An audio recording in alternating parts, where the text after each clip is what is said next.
Giriya my friend Giriya, તું નહીં માને દોસ્ત, આજે સવારથી હું તને યાદ કરું છું. મને થયું જ આજે સવારથી મારી ડાબી આંખ ફરકે છે, કંઈક મુસીબત આવશે અને તું આવ્યો. થેન્ક યુ દોસ્ત, પણ આ વખતે મુસીબત નહીં, એક સોલિડ સ્કીમ લઈને આવ્યો છું. પાણીમાંથી પૈસા બનાવવાનો ધંધો. ભાઈ લુકેશ, તને હાથ જોડું, તે અત્યાર સુધી મારા બહુ પૈસાનું પાણી કર્યું, હવે પાણીમાંથી પૈસા બનાવવાના. પાણીમાંથી પૈસા બનાવવાના. મને એક વાત કે, મોટા ભાગે રોગચાળો પાણીના હિસાબે ફેલાતો હોય છે. મોટા લોકો તો મિનરલ વોટર પી જ લેતા હોય છે, પણ નાના લોકો બી પરબનું પાણી છોડીને પાઉચ પીતા થઈ ગયા છે. અચ્છા, તારો શું આઈડિયા છે? આપણે પાઉચના પરબ ખોલવા છે? ये हुई ना बात, देखा, समझदार को इशारा काफी है. હાઈવે પર કેવી સિસ્ટમ હોય છે ગિરિયા, રૂપિયો આપો બાથરૂમ જાઓ, એવી રીતે આપણે રૂપિયો આપો પાણી પીતા જાઓ. અરે આવ્યા બધા કામ માટે કોર્પોરેશન વાળા જગ્યા એકદમ ફ્રી આપશે. ગિરિયા, મેં તો નામ પણ વિચારી રાખ્યું છે, ગીલુ પ્યાસા સેન્ટર.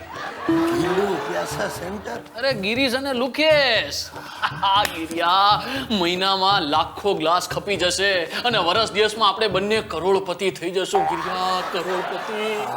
હા લુકેશ, પહેલી વાર તું કંઈક જબરજસ્ત સ્કીમ લાવ્યો છે.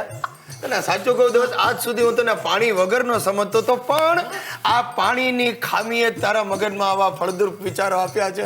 હું તો કહું છું, કરો શ્રી ગણેશ. અરે શું શ્રી ગણેશ ભાઈ, એમ ગાય કામ ન થાય. અરે પેલા કોર્પોરેશનમાં જઈને સાહેબ સાથે લેટર અને 21,000 રૂપિયાનો ડ્રાફ્ટ આપવો પડે. આજો આ મેં તો ડ્રાફ્ટ રેડી રાખ્યો છે, પણ સાહેબ શું કહે છે ખબર છે? રોકડા આપો ને તો તરત સહી સિક્કા કરી આપો. એ પણ બરાબર છે, રોકડા. હવે જો ભાઈ 21,000 કરોડપતિ થવાતું હોય તો પછી થવા દો. સાંભળ લુકેશ, આ ભાઈ આજે જ ઓફિસની ઉઘરાણી કરીને 20,000 લાવ્યો છું, તને આપું છું. હું કાલે જમા કરાવી દઈશ, પહેલા તું આપણું કામ પતાવ. તું ચિંતા નહીં કર, 1,000 રૂપિયા ખૂટે છે ને, તારામાંથી હું આમાં નાખી દઈશ. બસ તું ખાલી હવે ગીલુ પ્યાસા સેન્ટરની ડિઝાઇન વિચાર. હું વિચારું છું ગીલુ પ્યાસા, ગીલુ પ્યાસા સેન્ટર પી. વાહ વાહ વાહ, પ્યાસા સેન્ટ. ભાવનગરમાં 12 જણા મુંડાયા, મિનરલ વોટરની બાટલીઓ વેચવાને બાને અમદાવાદના એક ગઠિયાએ 12 જણાને બાટલીમાં ઉતાર્યા. એની જાતને લુકેશ, આજકાલના છોકરાઓ મોટાઓનો વાદ લેવા માંડ્યા છે. મોટાઓ જે કરે એ જ એમને કરવું છે.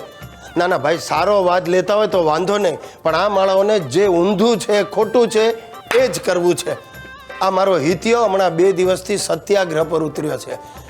મને કહે છે કે મને નવી બાઈક અપાવો, નહીં તો હું આ મરણાંત ઉપવાસ કરીશ.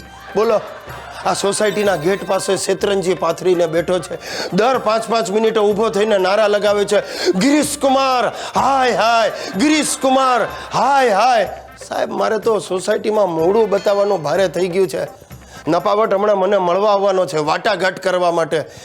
થાકી ગયો છું આ આતંકવાદીથી બાપા. ગિરીશ કુમાર, શું વિચાર્યું?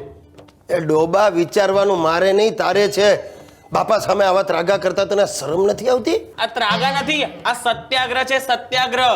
બાપુ ચિંધ્યો માર્ગ, સત્યાગ્રહ. અરે સકોરાનો સત્યાગ્રહ છે, આ તારો દુરાગ્રહ છે. ઇતિહાસ, આપણા ઘરમાં બાપુજીના વખતનું સ્કૂટર પડ્યું છે ને, છતાં તારે બાઇક લેવી છે. એ મારો જન્મસિદ્ધ અધિકાર છે અને એ મેળવવા હું દેહ ત્યાગ કરવા પણ તૈયાર છું. હવે રેવા દે, બાથરૂમમાં વંદો જુએ છે અને તારો જીવ નીકળી જાય છે. દેહ ત્યાગ કરવા નીકળ્યો છે, ખોટી ધમકીઓ ના આપ નબળા. આ ધમકી નથી, આ જાગૃતિ છે.